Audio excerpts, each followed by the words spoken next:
New Orleans has a big birthday this year, and you can nominate a person who made New Orleans, New Orleans. Mike Scott from NOLA.com, the Times-Picayune, joins us with a fascinating set of articles that you've been involved in. 300 for 300. I've really enjoyed it. Well, thank you very much. See, there are some obvious ones. Right. So you thought I only knew about movies. But my editors pulled me in on this 300 for 300 project. We wanted to do something big. You know, the Picayune's been around for 180 plus years of New Orleans' history. And so we decided, actually, it's a 2-year project. Last year, we highlighted 300 events that were central to New Orleans history. This year, it's taken a little bit of a different form, 300 people who are central to New Orleans history. And the real cool thing is, we've commissioned 300 pieces of original artwork from local artists at the Where Yat Art Collective. And so we've been debuting them one a week, or one a day online, and 2 in every edition of our Wednesday, Friday, and Sunday paper. What happens to this art when it's done? It can be purchased through Where Yat. Some of it is presented to, if we have one of our 300 people are still around, we'll present it to them. But anybody can buy the art or just a tear sheet. Okay, some of these are obvious. Louis Armstrong, for example, that sort of thing. Right. Marie Laveau. Is Marie Laveau the #1? Marie Laveau is the #1 most read piece that we've done so far. We've done 76 of them so far this year, so we're about a quarter of the way home.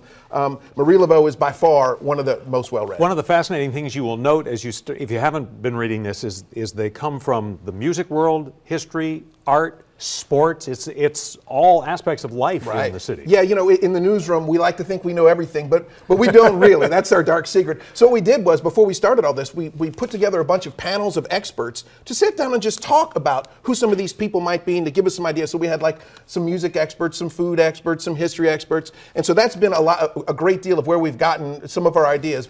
Is there a danger here that you miss somebody, that there's both a bias in terms of, you know, new people are familiar with figures, there's video, there are pictures of new figures. There may be somebody from, you know, the yellow fever days or whatever who is hugely important but forgotten. Yeah, that's sort of the thing that keeps me up at night. Who are we going to forget when it's over? But that's also the fun of it, because, you know, for much of New Orleans' history, for example, minorities and women were really unrepresented in media coverage and history books. And so the challenge is to kind of go back and find some of those folks who should have been celebrated in their time or weren't.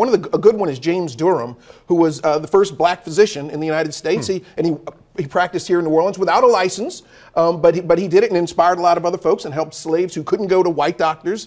And that's what, so these unknown names that come out but who were important, those are the most fascinating to me. It has been a fascinating series, and like you say, to give some attention to those who deserve it, who kind of forgotten figures of history too. Absolutely. Mike Scott, you'll be back wearing your movie review hat in I'll change 20 hats. minutes or so. All right, get all professorial.